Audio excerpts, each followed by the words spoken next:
안녕하세요. 월시코치입니다. 오늘은 잠시 하나님 나라에 관한 이야기를 하려고 합니다. 하나님 나라에 관해서 이야기를 한다는 것은 구체적인 무언가를 말하기가 참 어려운 일입니다. 다양한 이야기가 있고 때로는 민감한 이야기들도 있기 때문에 한마디 한마디가 조심스러울 수밖에 없습니다. 그럼에도 불구하고 오늘 잠시 이야기를 해보려고 합니다. 하나님 나라. 마가복음과 누가복음의 주된 표현으로는 하나님의 나라, 그리고 마태복음의 주된 표현으로는 천국, 하늘의 나라입니다. 그리고 이 하나님의 나라, 그리고 천국, 하늘의 나라는 일단 같은 말로 보시면 됩니다. 그런데 성경이 우리에게 보여주는 것과는 정말 다른 왜곡된 천국에 대한 생각들이 너무도 많습니다. 예수 믿는 사람의 수만큼이나 다양한 이 천국에 대한 생각들도 존재하는 것 같습니다. 이는 우리가 쓰는 천국이라는 단어가 그리스도교가 만들어낸, 그리스도교만 사용하는 그런 단어가 아니기 때문일 수도 있습니다.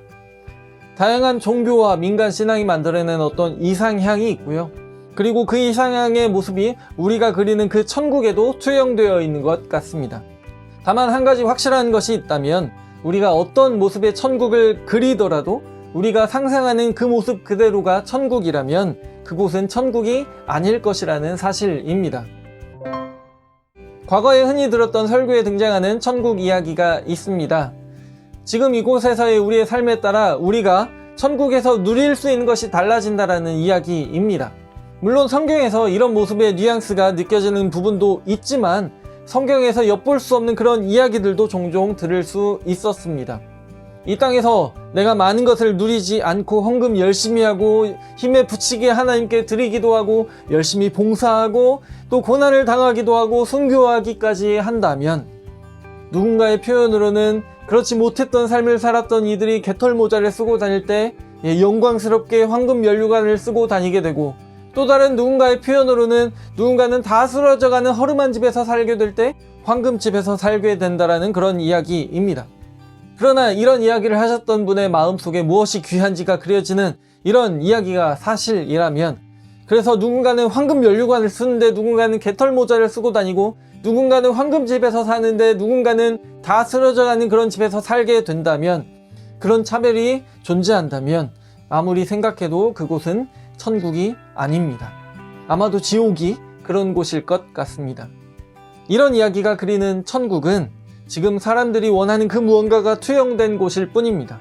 그리고 지금의 어떤 불합리한 그런 모습들을 당연하게 여기게 만들어서 이의를 제기하지 못하게 만들거나 지금 더 가치 있고 소중한 것이 무엇인지 생각하지 못하게 만드는 그런 말입니다. 그런데 여기까지를 생각해보면 이런 천국이 우리가 성서에서 발견하게 되는 천국과 가장 큰 차이가 있다면, 전자는 사후세계, 죽어야만 가는 곳인데 후자는 현실 세계와 연결되어 있다는 점입니다. 예수님은 때로는 이미 임한 하나님 나라를 말합니다. 누가복음 11장 20절입니다. 그러나 내가 만일 하나님의 손을 힘입어 귀신을 쫓아낸다면 하나님의 나라가 이미 너희에게 임하였느니라. 또 우리 안에 있는 하나님 나라를 말하기도 합니다.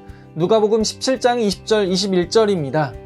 바리새인들이 하나님의 나라가 어느 때에 임하나이까 묻거늘 예수께서 대답하여 이르시되 하나님의 나라는 볼 수 있게 임하는 것이 아니요 또 여기 있다 저기 있다고도 못하리니 하나님의 나라는 너희 안에 있느니라. 또 죽기 전에 임하는 하나님 나라를 말하기도 합니다. 마가복음 9장 1절입니다. 또 그들에게 이르시되 내가 진실로 너희에게 이르노니 여기 서 있는 사람 중에는 죽기 전에 하나님의 나라가 권능으로 임하는 것을 볼 자들도 있느니라 하시니라. 물론 제일 많이 나타나는 이미지는 소유하고 들어가는 하나님 나라입니다. 그런데 그곳에서 눈여겨볼 점이 있다면 예수님이 하나님 나라를 죽어야만 가는 곳이라고 이야기하지 않는다는 점입니다. 제자들도 예수님의 가르침을 받으며 하나님 나라를 사후세계라 생각하지 않았기 때문에 예수님을 따랐을 것입니다. 예수님의 죽음 전에도 부활 후에도 제자들은 이제 예수님이 이스라엘 나라를 회복시키지 않을까 하는 그런 기대를 품고 있었습니다. 아마도 이것이 예수님의 제자들이 예수님을 따랐던 이유였을 것입니다. 그러나 예수님은 더 이상 보이지 않게 되었습니다. 그렇지만 제자들은 자신들의 살아생전에 예수님을 다시 볼 수 있을 것이라, 예수님께서 다시 나타나실 것이라, 예수님께서 다시 오실 것이라 생각했습니다. 그렇지만 아무리 기다려도 함께 예수님을 믿고 따르던 사람들이 다 죽어가도 예수님께서는 다시 나타나지 않으셨습니다. 하나님 나라에 대한 생각, 기대는 이 과정을 지나며 또 지금에 이르기까지 2000년이 지나며 예수님의 말씀을 다시 생각하며 처음과 같을 수 없이 바뀔 수밖에 없었을 것입니다. 여러분이 생각하는 하나님 나라는 오늘 이야기 어디 즈음에 잠시라도 나왔는지 모르겠습니다. 오늘은 지난번만 해도 이야기하지 않으려 했던 민감한 내용들을 상당히 이야기하게 되어서 이쯤에서 일단 마무리하려고 합니다. 최대한 어려워지는 이야기도 피하려고 했는데 조금 어려웠을 수도 있을 것 같습니다. 아직까지 하나님 나라는 뭐다, 어떻다 하는 저의 생각을 딱 말씀드리진 않았는데요. 그건 다음을 기약하고요. 오늘은 제가 말씀드린 내용들을 생각하는 데 도움이 될 책들, 그리고 성경의 짤막한 내용을 잠시 읽어 드리려고 합니다. 약간의 인용이라서 이해가 힘들거나 오해의 소지도 조금 있을 수도 있지만 그래도 잠시 읽어 드리면요. 먼저는 톰 라이트의 마침내 들어간 하나님 나라 3부에 나오는 내용입니다. 그림이든 설교든 노래든 바느질이든 기도든 가르치는 일이든 병원을 짓는 일이든 우물을 파는 일이든 정의를 위해 캠페인을 벌이는 일이든 시를 쓰는 일이든 도움이 필요한 자를 돌보는 일이든 자기 자신처럼 이웃을 사랑하는 일이든 현재 우리가 하는 모든 일이 하나님의 미래에서도 지속될 것이다. 우리가 하는 그러한 일들은 하나님 나라를 세우기 위해서 하는 일이라고 우리가 부를 만한 일들이다. 다음은 도널드 크레이블의 예수가 바라본 하나님 나라 1장에 나오는 내용입니다. 대체로 성경학자들은 하나님 나라를 하나님의 역동적인 통치 또는 다스림이라고 생각한다. 하나님의 통치는 하나님의 계획과 권위와 능력으로 이루어진다. 이 통치는 영토나 특정 장소를 뜻하지 않는다. 또 정적인 것도 아니다. 이 통치는 역동적이다. 곧 항상 변하며 퍼져나가고 자란다. 하나님 나라가 가리키는 것은 하나님의 자리가 아니라 하나님의 통치 행위다. 그 나라는 하늘 위에 있는 나라가 아니라 하늘에서 오는 나라, 곧 지금 여기서 번성하는 나라다.